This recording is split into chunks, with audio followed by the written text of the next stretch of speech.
चलो result start करते हैं, देखना है ना। हाँ। चलो सबसे पहले आकाश कुमार है।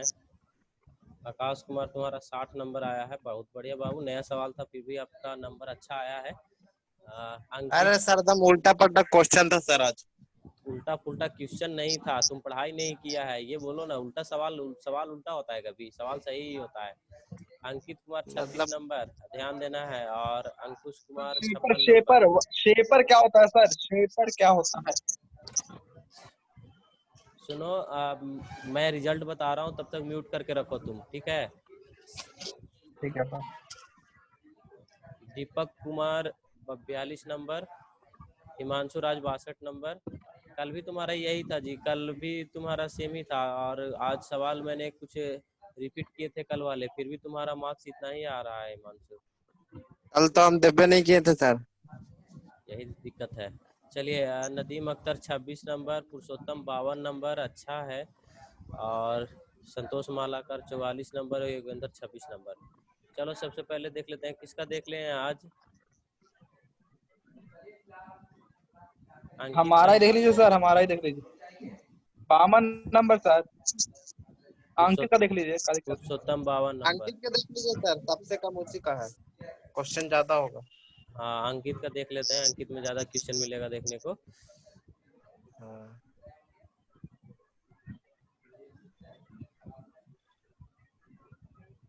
अंकित के है सर, सबसे चलिए हाँ, अच्छा नंबर। बहुत बढ़िया। सबसे पहला सवाल सही किया है। इसमें सवाल था पहला आपका कि हाई स्पीड स्टील, म्यूट करके रखिए। जहाँ पे प्रॉब्लम, देखो आवाज़ जब आता है ना सामने से तो परेशानी होती है, तो इस वजह से म्यूट करके रखिए। लेकिन सवाल ध्यान से सुनते रहना है, और जहाँ पे भी प्रॉब्लम समझ में आए तुरंत अनम्यूट करके पूछ लेना है। सवाल है आपका कि हाई स्पीड स्टील से बना शेपर टूल निम्न में से कितना तापमान सहन कर सकता है। तो हाई स्पीड स्टील आपको पता है 600 डिग्री तक टेम्परेचर को सहन कर सकता है, या उतने टेम्परेचर तक काम कर सकता है। तो 600 डिग्री सेल्सियस, बहुत बढ़िया है। आंसर सही है आपका। अगला सवाल है आपका कि रिटर्न स्ट्रोक को और किस तापमान से जाना जाता है। तो रिटर्न स्ट्रोक को आइडियल स्ट्रोक भी कहते हैं हम लोग। अब आपके मन में सवाल आना चाहिए कि आइडियल स्ट्रोक क्यों कहते हैं। आइडियल का मतलब होता है आदर्श, जैसे कि जो चीज़ें जहाँ से स्टार्ट हुई हैं वहीं आके रुकती हैं, उसको हम लोग आइडियल बोल सकते हैं ना।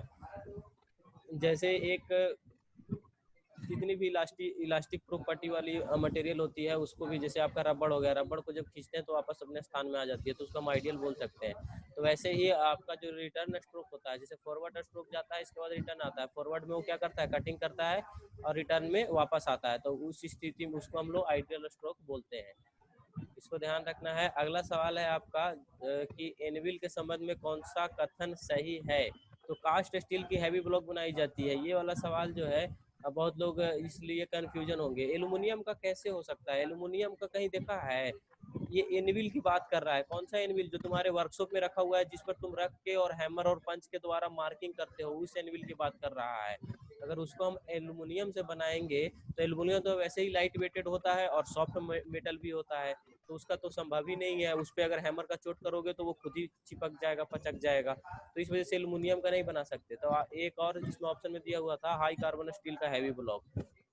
तो हाई कार्बन स्टील आपको पता है उससे टूल्स बनाए जाते हैं, और वो काफ़ी महंगा भी होता है। अगर इतना बड़ा एनविल अगर उसका बनाते हैं तो काफ़ी ज़्यादा कॉस्टली भी पड़ेगा। हालांकि वो सक्षम है, उस पर भी हम लोग काम कर सकते हैं, और कहीं कहीं उसका इस्तेमाल भी किया जाता है। लेकिन जो हम लोग जनरल पर्पज़ के लिए जो हम लोग बनाते हैं एनविल, वो हम कास्ट स्टील का हैवी ब्लॉक बनाते हैं, है ना। या फिर रॉट आयरन का भी बनाया जाता है। ये तो आप कास्ट स्टील का हैवी ब्लॉक ही लगाएं, ज़्यादा बढ़िया रहेगा। अगला सवाल आपने जो गलत किया है वो है कि हाई कार्बन स्टील फोर्जिंग के लिए कितना तक गर्म किया जाता है। आपको पता है कि कोई भी जब हम स्टील को जब हम हीट करते हैं तो उसका जो कलर जो है वो चेंज होना स्टार्ट होता है ना, धीरे धीरे चेंज होने लगता है। तो जब हल्का पीले रंग का होगा, ये एक्चुअली में जो रंग वाला जो सिस्टम है ना, ये अनस्किल्ड वर्कर करते हैं, या जिनके पास कोई टेम्परेचर मेजर करने का चीज़ नहीं है। जैसे आपका लोहार क्या करता है, लोहार आप समझ रहे होंगे लोहार में किसकी बात कर रहा हूँ, जो मेटल को गर्म करके उसको फोर्ज करने का काम करते हैं, उसकी धार तेज करने का। जैसे आपका जो हम लोग बोलते हैं सीजर हो गया, सीजर बनाना, ये चाकू बनाना, टांगी बनाना, ये सारा चीज जो करते हैं वो लोग, तो वो लोग क्या करते हैं, वो लोग कलर देखते हैं। अंकित कुमार म्यूट कीजिए। वो लोग क्या करते हैं, कलर देखते हैं। कलर कैसे देखते हैं, जैसे वो हीट करते हैं, पूरा हीट करने के बाद वो देखते हैं कि थोड़ा पीला पीला दिखने लगा है तो मीन्स कि काम भर गर्म हो गया है। अब इस पे हम लोग हैमर से चोट मार सकते हैं, इसका आकार हम चेंज कर सकते हैं। तो फोर्जिंग के लिए जो कास्ट स्टील का हाई उच्च कार्बन स्टील का जो गर्म करने का जो वो होता है, वो हमारा हल्का पीला रंग दिखने लगे तो वो होता है, उतना पे हम लोग उस पर चोट कर सकते हैं। अगला है कि एक शेपर टूल में साइड और फ्रंट क्लियरेंस कितना होता है, तो लेथ टूल से हमेशा कम होता है। ये चीज आपको कल भी सवाल था ये वाला। अगला है कि किसी भी धातु की प्लास्टिक अवस्था तक गर्म करके उस पर दबाव डाल के विरूपण करने की प्रक्रिया क्या कहती है। विरूपण को अंग्रेजी में डिफॉर्मेशन कहते हैं। डिफॉर्मेशन का मतलब होता है कि कोई भी आपके पास पार्ट है, जॉब है, उसको हम किसी भी तरह से उसको डिफॉर्म कर दें। डिफॉर्म मतलब कि उसकी आकार को, शेप एंड साइज को चेंज कर दें। लंबाई ज़्यादा है तो लंबाई को कम करके मोटाई ज़्यादा कर दें, या मोटाई ज़्यादा है तो मोटाई को कम करके लंबाई ज़्यादा कर दें। अगर स्क्वायर में है तो उसको गोल बना दें या रेक्टेंगुलर बना दें। ऐसे को हम लोग बोलते हैं किसी भी मटेरियल को डिफॉर्मेशन करना। तो जब हम किसी भी मटेरियल को गर्म करके प्लास्टिक अवस्था, एक चीज़ और है, आपको मैंने पढ़ाया है पहले भी, VCS में भी पढ़ाया है और थ्योरी में पढ़ाया भी है, इलास्टिसिटी और प्लास्टिसिटी, है ना। इलास्टिसिटी में क्या होता था कि जब भी हम कोई वस्तु को डिफॉर्म करते थे फोर्स लगा के, यानी विरूपण करते थे, तो जैसे ही उस पर से फोर्स रिलीज करते थे वो पुनः अपनी अवस्था में आ जाता था। प्लास्टिसिटी अवस्था में क्या होता है, या प्लास्टिसिटी प्रॉपर्टी क्या होता है, उसमें होता है कि जैसे ही आप फोर्स लगा के किसी वस्तु को डिफॉर्म करते हैं, यानी उसकी शेप और साइज को चेंज करते हैं, तो वो जैसा चेंज करते हैं वैसा ही रह जाता है। उसको प्लास्टिसिटी बोलते हैं। इलास्टिसिटी में अपनी वापस अवस्था में आ जाता है। जैसे आप एग्जांपल अगर देना चाहें तो आपका रबड़ हो गया, रबड़ वाला बॉल हो गया, रबड़ वाला बॉल को आप दबाएंगे, जैसे ही फोर्स रिलीज करेंगे वो अपनी अवस्था में आ जाएगा। और प्लास्टिसिटी में क्या होता है, प्लास्टिसिटी में अगर मान लीजिए कि कोई एक कॉपर का वायर है, कॉपर का वायर क्या होता है, कॉपर का वायर में डक्टाइल प्रॉपर्टी होता है। जब उसके दो किनारों से खींच के और उसको लंबा करेंगे तो वो लंबा हो जाएगा, लेकिन पुनः अपनी अवस्था में वापस नहीं आएगा, तो वो होता है प्लास्टिसिटी। तो प्लास्टिसिटी अवस्था में गर्म करके हम लोग फोर्जिंग करते हैं, तो उसको फोर्जिंग कहते हैं। तो ये चीज सही है, ड्राइंग नहीं होगा, ड्राइंग अलग चीज होता है। अगला सवाल है आपका कि जब किसी वर्कपीस की शेपिंग की जाती है तब स्ट्रोक की लंबाई कितनी होती है। तो वर्कपीस की जब शेपिंग करेंगे तो वर्कपीस के लेंथ से हमेशा जो होगा स्ट्रोक की लेंथ, यानी कि उसके स्ट्रोक मतलब कि इधर से टूल्स जो मूव कर रहा है वर्कपीस पे, वो हमेशा वर्कपीस के लेंथ से अधिक होना चाहिए। अब देखिए, आपको सवाल आना चाहिए आपके मन में कि अधिक क्यों होना चाहिए, कम क्यों नहीं होना चाहिए, या इक्वल क्यों नहीं होना चाहिए। अगर इक्वल होगा तो वो क्या करेगा कि जैसे ही स्ट्रोक कटिंग करते करते जॉब के किनारे तक जाएगा और वहां पे ले जाकर रुक जाएगा, तो वो क्या करेगा, किनारे पे जो मटेरियल रिमूव करेगा उसको ले जाके किनारे पे छोड़ेगा, और वहां पे हो सकता है कि पूरा किनारा काटे नहीं। तो इस वजह से क्या करते हैं, जैसे आप लोग जब जॉब की फाइलिंग करते हैं, तो जॉब की फाइलिंग करते हैं तो सिर्फ जॉब जितना दूर में रहता है उतना ही दूर में तो नहीं करते हैं, है ना। जॉब के एकदम किनारे तक फाइल को ले जाते हैं ताकि उसका जो जॉब का जो मटेरियल है वो किनारे तक घिसे पूरा। तो इस वजह से वर्कपीस की लेंथ से हमेशा अधिक रखा जाता है शेपिंग स्ट्रोक की लेंथ को। अगला सवाल है आपका कि जब जॉब की लंबाई कम करके और मोटाई बढ़ाने की फोर्जिंग की प्रक्रिया क्या कहते हैं। लेंथ को कम करना है और डायमीटर को बढ़ाना है, यानी मोटाई को बढ़ाना है, तो उसको हम लोग अपसेटिंग बोलते हैं। इसको हम लोग कंप्रेसिव भी बोल सकते हैं, अगर अपने भाषा में बोले तो दबाव वाला बोल सकते हैं कि दबाव डाल के लेंथ को कम करें और डायमीटर को या उसकी मोटाई को बढ़ाएं, तो उसको हम लोग अपसेटिंग बोलते हैं। वो फोर्जिंग प्रक्रिया होती है अपसेटिंग फोर्जिंग। अपसेटिंग फोर्जिंग में क्या होता है कि दो डाई के द्वारा बीच में मेटल को रख के दोनों तरफ से दबाया जाता है, उसकी लेंथ कम होती है और उसकी मोटाई बढ़ जाती है, उसको अपसेटिंग प्रक्रिया बोलते हैं। ये फोर्जिंग में होता है, मेटल को हीट करने के बाद दोनों तरफ से दबाया जाता है डाई के द्वारा। अगला सवाल है आपका कि टोंग जो है वो साधारणतः कितने सेंटीमीटर तक खुलने वाली बनाई गई है। तो 1 सेंटीमीटर से 6 सेंटीमीटर तक टोंग को खुलने के लिए बनाया जाता है। अब आपके मन में सवाल आना चाहिए, इस सवाल में सवाल अगर जिसके मन में नहीं आया उससे हम 5 सवाल पूछेंगे। इस सवाल पे हमको 13 नंबर सवाल पे तुम हमसे सवाल पूछो। ये सवाल समझ में आया तुम्हें, टोंग साधारणतः कितने सेंटीमीटर तक बनाई जाती है। सर आ पुरुषोत्तम, गया सर सवाल। हाँ सर वही पूछने वाले थे हम सर। माइक ऑफ किए हुए थे, चालू करने में टाइम लग गया सर। अच्छा इतना छोटा टोंग है सर, मतलब क्यों? ये खुलने वाली बनाई जाती है, उसका जाव होता है। टोंग क्या होता है ये पहले तुमको समझ में आया? हाँ सर, चिमटा टाइप का होता है सर, गर्म वस्तु पकड़ने के लिए। इतना बेवकूफ नहीं है सर। बहुत बहुत बढ़िया। चलो तो टोंग है, ये टोंग की लेंथ नहीं पूछ रहा है, ये टोंग का जो जा होता है, जबड़ा जो होता है, जैसे हाँ चिमटा सर। पकड़ते हो रोटी से, उसको कितना तक खुलने हाँ के लिए हो सकता है, ये है। तो 1 सेंटीमीटर से 6 सेंटीमीटर, और 6 सेंटीमीटर कम नहीं होता है। 6 सेंटीमीटर से भी किसी भी छोटे छोटे से ब्लॉक को आप पकड़ सकते हो। अब बड़ा सा ब्लॉक रहेगा, उसको टोंग से तुम पकड़ लोगे नहीं, संभव ही नहीं है, उठ ही नहीं पाएगा तुमसे। तो टोंग का इस्तेमाल हम लोग हमेशा छोटे जॉब को पकड़ने के लिए करते हैं। तो 1 सेंटीमीटर से छह ये सर, सेंटीमीटर तक ये चीज ध्यान ये कोई रखना है। बात हुआ सर? टोंग का इस्तेमाल छोटे वस्तु पकड़ने के लिए करते हैं। बिल्कुल, 1 सेंटीमीटर से छह ठीक है सर। सेंटीमीटर तक के ये पकड़ सकता है। अगला है कि ड्राइंग आउट का विलोम प्रक्रिया है। तो ड्राइंग आउट का वही अपसेटिंग। ड्राइंग आउट कहने का मतलब है कि जैसे ही आप किसी वस्तु का शेप और साइज चेंज करते हैं, इस पार्टिकुलर आप किसी एक डायमेंशंस को कम करके दूसरे वाले डायमेंशंस को बढ़ाते हैं, तो उसको बोलते हैं ड्राइंग आउट। ड्राइंग आउट भी हम लोग जो करते हैं वो अपसेटिंग प्रक्रिया से ही करते हैं। अब ड्राइंग आउट जो है वो विलोम प्रक्रिया है, किसकी? अपसेटिंग की, मतलब उल्टी प्रक्रिया। इसमें भी हम लोग वही करते हैं, पार्टिकुलर जैसे इसमें अपसेटिंग में क्या कर रहे थे, किसी एक पार्टिकुलर डायमेंशंस को कम कर रहे थे, जैसे लेंथ को कम कर रहे थे, डायमीटर को बढ़ा रहे थे। तो इसमें क्या करना होगा कि जब डायमीटर को कम करना होगा, लेंथ को बढ़ाना होगा, तो उसको ड्राइंग आउट कर देंगे, मतलब बिलो में इसका जस्ट उल्टा है। अगला सवाल है आपका कि धातु की निम्न में से किस दशा में फोर्जिंग की जाती है?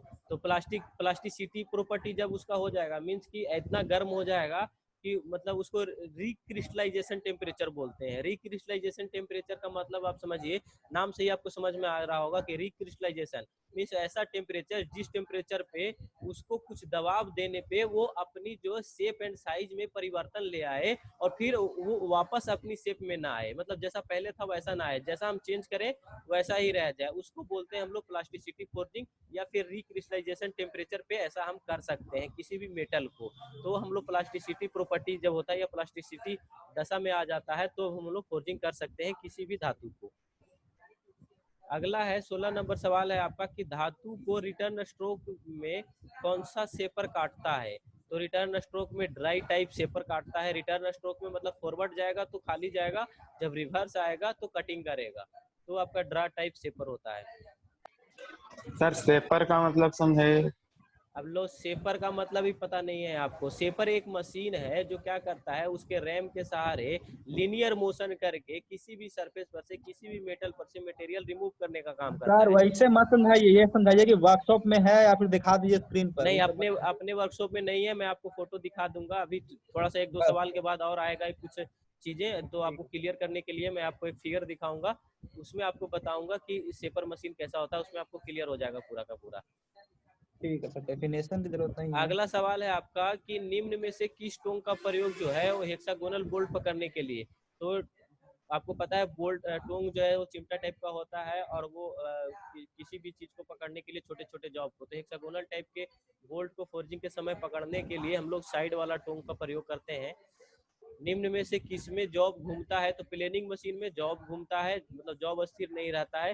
जैसे आपका ड्रिलिंग मशीन में क्या होता है, ड्रिलिंग मशीन में जॉब स्थिर रहता है, टूल घूमता है। लेथ मशीन में टूल स्थिर रहता है, जॉब घूमता है। तो वैसे ही प्लेनिंग मशीन में भी जॉब घूमता है और टूल स्थिर रहता है। अगला है कि निम्न में से SWL का सही अर्थ क्या है? ये सवाल आपसे बहुत ज्यादा पूछे जाएंगे। SWL का फुल फॉर्म पूछा जाएगा, तो सेफ वर्किंग लोड बोलते हैं इसको, है ना, सेफ वर्किंग लोड।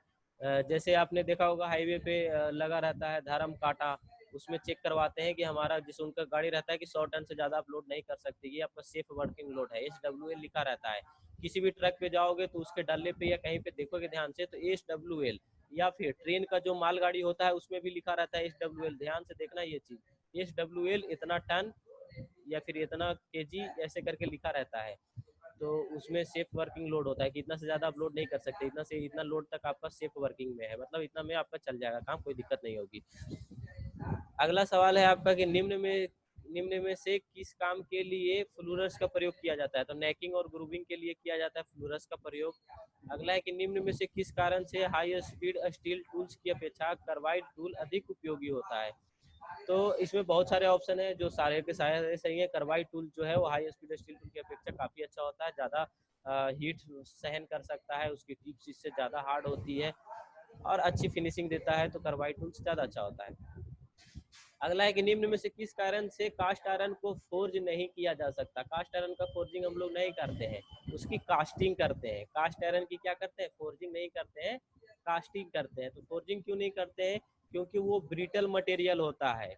जब उसको हीट्स करेंगे तो हीट्स तो हो जाएगा, लेकिन जैसे ही उस पर हैमर से चोट मारेंगे तो वो ब्रिटल होने के कारण वो चूर चूर हो जाएगा, भंगूर हो जाएगा, वो अपना शेप चेंज नहीं करेगा, वो सीधा टूट जाएगा, ब्रिटल मटेरियल होता है।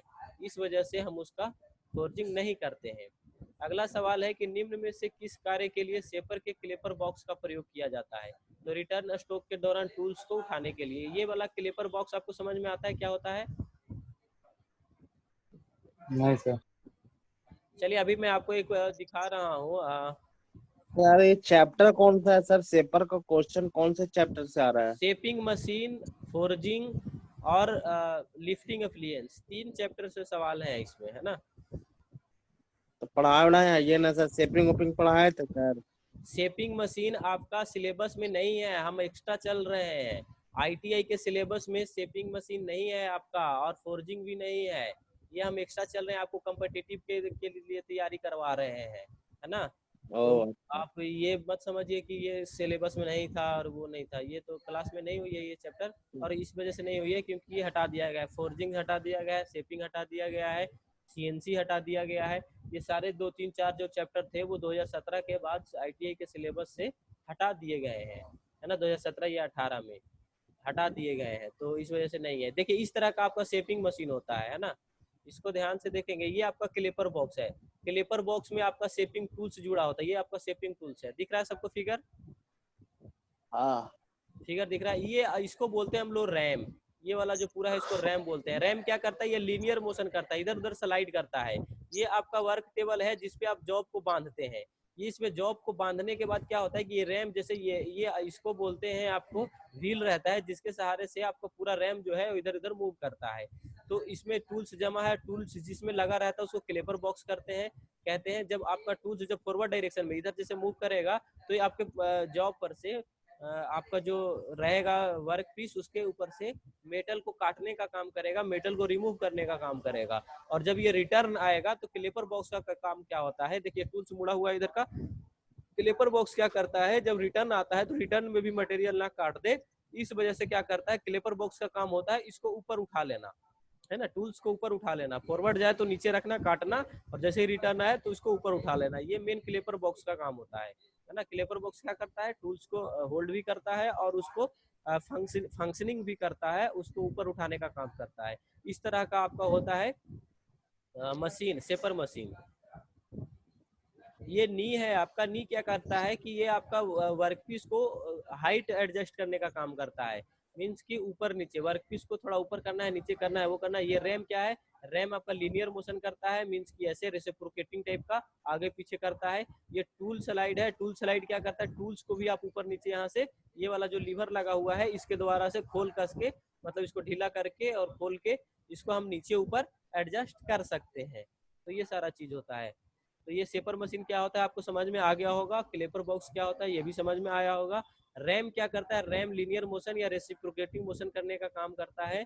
और इसके बाद ये जो क्या करता है, टूल्स को आगे पीछे ले जाता है, जिसकी वजह से हम वर्क पर से मटेरियल काटने का काम करते हैं। ये वर्क टेबल है, जैसे आपका और सारी चीजों में होता है वर्क टेबल, जैसे ड्रिलिंग मशीन में होता है वर्क टेबल, उसी प्रकार का इसमें भी वर्क टेबल होता है।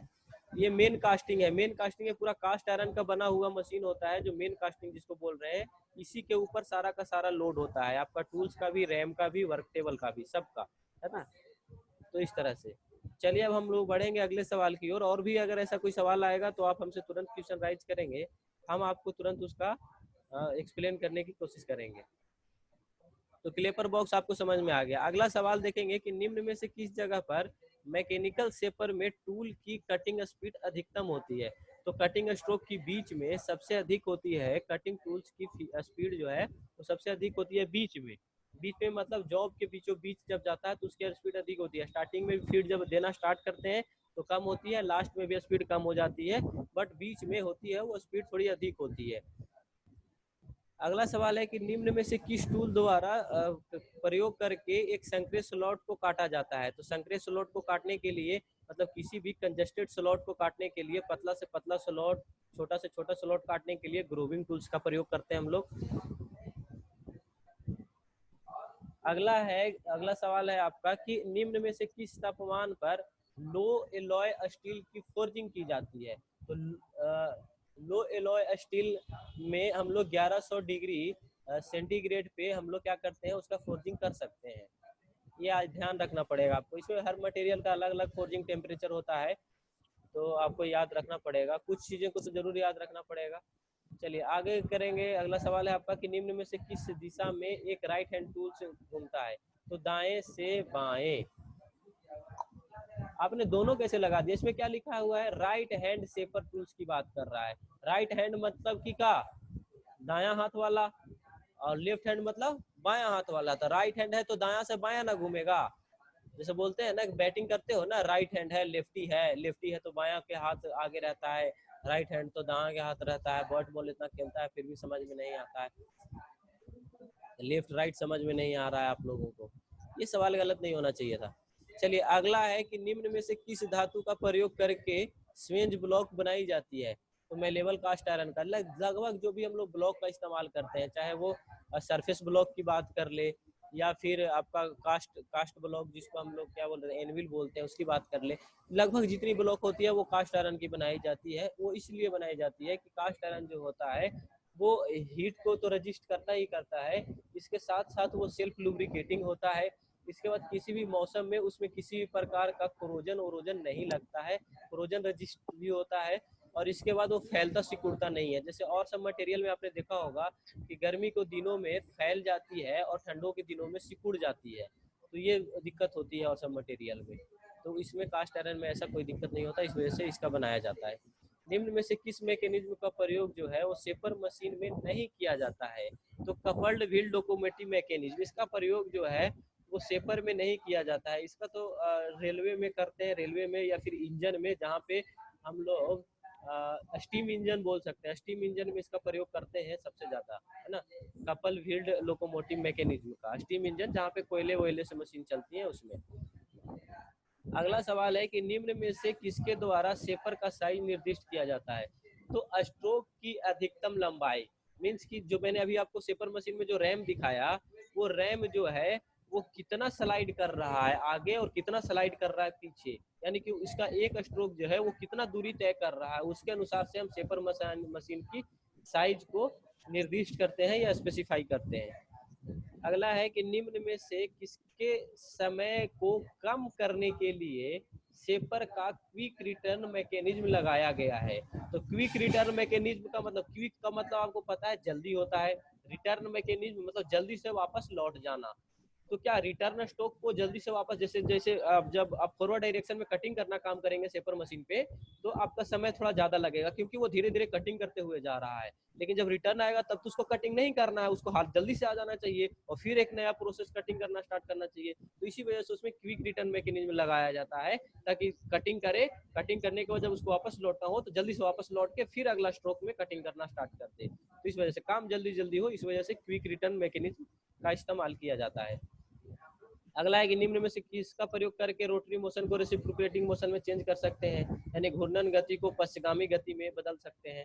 तो आपका रैक एंड पिनियन है। एक और होता है, रैक एंड पिनियन तो आपने बहुत बार पढ़ लिया है, एक और होता है आपका crank and slotted mechanism. Crank and slotted mechanism, उसमें भी हम लोग रोटरी मोशन को रेसिप्रोकेटिंग मोशन में चेंज करते हैं। वो अभी मैं आपको एक फिगर दिखा के बताऊंगा कि वो कैसे काम करता है, क्रैंक एंड स्लॉटेड मैकेनिज्म कैसे काम करता है। अगला सवाल है कि निम्न में से कटिंग और रिटर्न स्ट्रोक का अनुपात होता है। तो 3:2 होता है, ये सवाल कल भी दिया गया था। अगला है कि फीटर कार्य में लौहकारी या फोर्जिंग प्रक्रिया का क्या लाभ है। तो इसमें जितने सारे दिए होंगे वो सारे होगा। फोर्जिंग का क्या लाभ हो सकता है, उसका यांत्रिक गुण बढ़ जाएगा, है ना, यांत्रिक उसका शेप साइज अच्छा हो जाएगा, उसमें जो स्ट्रेसेस जनरेट हो गए या उसका जो उबड़ा खाबड़ा शेप होगा वो सही हो जाएगा, एक शेप में आ जाएगा। ये सारे आपके लाभ है फोर्जिंग करने के लिए। अगला है कि फीटर कार्यशाला में की जाने वाली लौहकारी के लिए निम्न में से संबंधित आवश्यक क्या है? तो फोर्जिंग सबसे ज्यादा संबंधित आवश्यक है। आपका है फीड की दिशा बदलने के लिए कितना डिग्री तक घुमा सकते हैं? तो 180 डिग्री से ज्यादा नहीं घुमा सकते हम। अगला है कि फोर्ज के में ईंधन को जलने के लिए आवश्यक हवा भेजने के लिए किसका प्रयोग किया जाता है? तो ब्लोअर का नाम सुना होगा आपने। हम लोग ब्लोअर घर में भी इस्तेमाल करते हैं, है ना। ठंडी हवा का ब्लोअर अलग आता है, गर्म हवा का ब्लोअर आता है अलग आता है, कॉम्बिनेशन ब्लोअर आता है जिसमें चाहो तो ठंडा निकालो या चाहो तो गर्म निकालो। तो ब्लोअर का इस्तेमाल करते हैं हम लोग ऑक्सीजन पहुंचाने के लिए। फोर्जिंग करते समय निम्न में से विशेषता क्या ध्यान रखा जाता है? इसमें जितने सारे दिए हुए होंगे वो सारे ध्यान रखा जाता है कि मतलब एक तो कि आपका टेम्परेचर का सबसे ज़्यादा ध्यान रखा जाता है कि हमारा टेम्परेचर उस टेम्परेचर तक हीट हुआ कि नहीं, इस टेम्परेचर पे हम उसको गर्म कर सकते हैं, है ना। ये वाला सवाल आपको मैं बताना चाहूँगा, ये सवाल ज़्यादा इंपॉर्टेंट है। एक आपने तो रोटरी मोशन को रेसिप्रोकेटिंग मोशन में चेंज करने के लिए रैक एंड पिनियन मैकेनिज्म जानते ही हैं आप, लेकिन ये वाला भी आपके लिए इम्पोर्टेंट है। ये भी क्या करता है, रोटरी मोशन को रेसिप्रोकेटिंग मोशन में चेंज करता है। तो ये भी आपके लिए ज़्यादा इम्पोर्टेंट है। तो इसको हम थोड़ा सा आपको समझा दें, ले चलते हैं आपको दिखाने के लिए कि क्रैंक और स्लॉटेड लिंक मैकेनिज्म कैसा होता है। बस 2 सेकंड समय देंगे, स्क्रीनशॉट ले लूँगा आपका थोड़ा।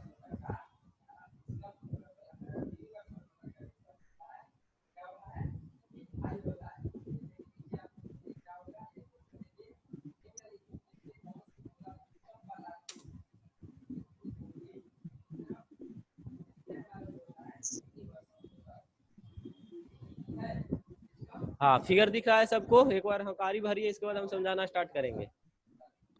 Yes sir. चलिए, सबसे पहले इसमें देखेंगे हम लोग, जैसे सबसे पहले इससे बात करना स्टार्ट करेंगे। इसको बोलते हैं हम लोग बुल गियर। बुल गियर क्या करता है, एक रोटरी मोशन करने वाला सीधा सीधा एक मैकेनिज्म है जिसमें एक क्रैंक लगा हुआ रहता है और क्रैंक से एक शाफ्ट जुड़ा हुआ रहता है। इसको हम लोग शाफ्ट बोल सकते हैं, है ना। ये स्लॉटेड बार इसमें लिखा हुआ है, लेकिन कहीं कहीं शाफ्ट लिखा रहेगा। इसको स्लॉटेड बार इसलिए लिखा हुआ है क्योंकि इसमें स्लॉट कटे हुए हैं, और अगर स्लॉट नहीं कटे हुए रहेंगे तो इसे लिनियर मोशन करने वाला या रेसिप्रोकेटिंग मोशन करने वाले से ये नहीं फंस सकता। इस वजह से इसको स्लॉटेड बार लिखा हुआ है। कहीं कहीं इसके जगह हम लोग शाफ्ट भी इस्तेमाल कर सकते हैं। तो ये आपका एक बुल गियर है। बुल से आपका कनेक्टेड रहता है क्रेंक, और क्रेंक से है आपका स्लॉटेड बार कनेक्टेड। जब ये बुल गियर जो है ऐसे क्लॉक वाइज जब मोशन करेगा तो ये इसको भी लेके ऐसे ऐसे घूमेगा, है ना। इसको लेके घूमेगा ना, ये चीज जब इसको लेके घूमेगा तो ये कभी इसको आगे जाएगा, जब ये वाला ऊपर जाएगा तो ये ऊपर जाएगा तो इसको इधर ढकेलेगा, जब ये नीचे आवेगा तो इसको इधर ढकेलेगा, फिर इधर लेके जाएगा, फिर इधर लेके जाएगा।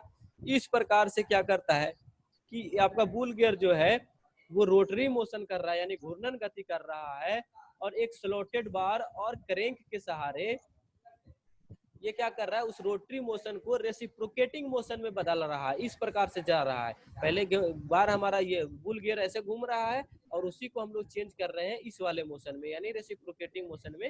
हिंदी में बोले तो पश्चगामी गति में, है ना। घूर्णन गति को पश्चगामी गति में, इसको क्या बोलते हैं, crank and slotted liver mechanism, इसके द्वारा कर सकते हैं। अब आपके मन में एक और सवाल आना चाहिए, इसका इस्तेमाल सेपर मशीन में तो करते ही करते हैं, लेकिन इसके अलावा और कहाँ करते हैं? तो आपने डीजल इंजन देखा है? डीजल इंजन में हमारा लगा होता है पिस्टन, है ना। सिलेंडर के अंदर होता है पिस्टन सिलेंडर जिसको हम लोग बोलते हैं। सिलेंडर के अंदर पिस्टन क्या काम करता है, पिस्टन ऊपर नीचे करने का काम करता है। ऐसे ऐसे चलता है पिस्टन, आपका देखा होगा कहीं पे मैकेनिज्म में। तो जैसे डीजल में सर। जी बिल्कुल। तो डीजल में दो को लगल रहता है, ऊपर नीचे करता है तो रेसिप्रोकेटिंग मोशन हो गया ना। लेकिन हमारा डीजल इंजन जो है वो मोशन तो करता है रोटरी में, तो उस रोटरी मोशन को रेसिप्रोकेटिंग में कैसे बदल रहा है, तो इसी मैकेनिज्म से बदला जाता है। वहां पे आपने देखा होगा कि डीजल इंजन में एक इस तरह से शाफ्ट लगा है, यहाँ पे एक इस तरह से मैकेनिज्म होता है क्रैंक जिसको बोलते हैं हम लोग, और यहाँ से ये लगा हुआ है ऐसे प्रकार का, और यहाँ पे हम हैंडल मार के, यहाँ पे हैंडल लगा के हम मशीन को स्टार्ट करते हैं, और इससे आपका फ्लाई व्हील लगा हुआ रहता है ना। फ्लाई व्हील जो बाहर लगा हुआ था है, और इस क्रैंक से कनेक्टेड होता है आपका एक शाफ्ट जिसको क्रैंक शाफ्ट बोलते हैं, और क्रैंक शाफ्ट से यहाँ कनेक्टेड होता है पिस्टन, है ना। ये आपका पिस्टन हो गया, पिस्टन। और ये पिस्टन के बाहरी सरफेस में होता है इसे सिलेंडर। ये सिलेंडर, इस सिलेंडर के ऊपर इसमें मान लो ये छोटा सा पिस्टन डाल देता हूँ मैं इस तरह से, और इससे ये कनेक्टेड हो गया क्रैंकशाफ्ट। और जब ये मोशन करेगा, जैसे ये ऊपर आएगा तो इसको ऊपर लेके जाएगा, जब ये नीचे जाएगा फिर वापस घूम के नीचे जाएगा तो इसको नीचे लेके आएगा। तो इस प्रकार से क्या करता है, ये रोटरी मोशन को रेसिप्रोकेटिंग मोशन में बदलता है, चेंज करता है। इसमें किसी को कोई सवाल है, कोई डाउट है तो पूछिए फटाक से।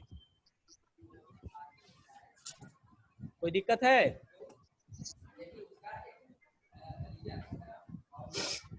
अरे दिक्कत है तो बताओ, नहीं दिक्कत है तो मना करो, मैं आगे बढ़ूंगा।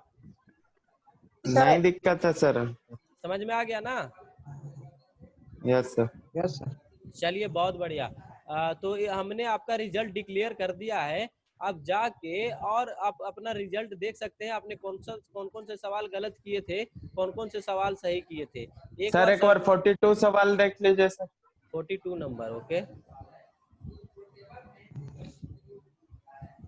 42 निम्न में से सेपर में कटिंग और रिटर्न स्ट्रोक का स्टैंडर्ड अनुपात होता है 3:2 होता है। इसमें रेशियो पूछ रहा है आपका, किसका रेशियो पूछ रहा है? तो सेपर में कटिंग से रिटर्न स्ट्रोक, रिटर्न स्ट्रोक मतलब जब स्ट्रोक आपका रिटर्न आता है वो, और उसका स्टैंडर्ड रेशियो कितना होता है, मीन्स की रिटर्न वो कितना समय में उसका स्टैंडर्ड रेशियो है रिटर्न होने का, लेकिन एक्चुअली में रिटर्न कितना होता है तो उसका 3:2 होता है, एक डिफरेंस होता है। तो वो आपका रेशियो पूछा जा रहा है, इसको आपको याद रखना पड़ेगा, इसका कोई लॉजिक नहीं है, ठीक है। तो लॉजिक रहता तो मैं आपको बता देता, तो इसका लॉजिक नहीं है, ये आपको रटना पड़ेगा, याद रखना पड़ेगा। और किसी सवाल इधर डेट और टाइम दिया हुआ है। हाँ जी, 3:2 है। ये स्टार्टिंग में जो दिया हुआ है 12, 30, 18, ये एक्चुअली टाइपिंग करने में जब ये रेशियो वाला जब करते हैं ना, तो पता नहीं है ऑटोमेटिक एक नंबर उसमें इम्प्लीमेंट हो जाता है, तो वो चीज है। तो आगे का हाइड कर देना है आपको, ये रेशियो पूछ रहा है तो 3:2 होगा। ओ हमको लगा सर डेट टाइम दिया हुआ है। नहीं नहीं नहीं नहीं नहीं, वो नहीं है, सिर्फ 3:2 है। वो एक्चुअली जब भी रेशियो वाला जब हम लोग क्वेश्चन टाइप करते हैं एक्सेल सीट में तो ऐसा हो जाता है, ऑटोमेटिक आ जाता है रेशियो वाले में, एफएक्स करके ऑटोमेटिक जो नहीं होता वो आ जाता है। और किसी सवाल में किसी को परेशानी है तो बताइए एक बार। दीपक कुमार, हिमांशु, योगेंद्र, पुरुषोत्तम, अंकित, आकाश। नहीं दिक्कत है सर। चलिए बहुत बढ़िया। एग्जाम दे रहे सर, काट गया तो सर। हाँ जी नहीं सर, ये सब लाइक वन अटेंडेंस लास्ट में आ जाता है सर, शुरुआत में कोई रहबे नहीं करता है सर। योगेंद्र, मैं सबको फिर से कहना चाह रहा हूँ, अगर तुम्हें सच में अगर पढ़ाई करनी है और अगर सच में कुछ अच्छा करना है, रीड थ्योरी का डीप नॉलेज चाहिए, तो ये वाला नहीं करोगे तो मैं बता रहा हूँ यहाँ से अब पास आउट होने वाले ही हो, यहाँ के बाद तुम्हें कहीं भी इस तरह का नॉलेज नहीं दिया जाएगा और जिंदगी में बार बार जिंदगी भर पछताते रहोगे। तो अरे जोगेंद्र सर सुनिए ना, कर रहा था काट गया था, एग्जाम देते तो अपने आप काट गया कहानी, फिर हो ही ना पाया। चलिए कोई नहीं।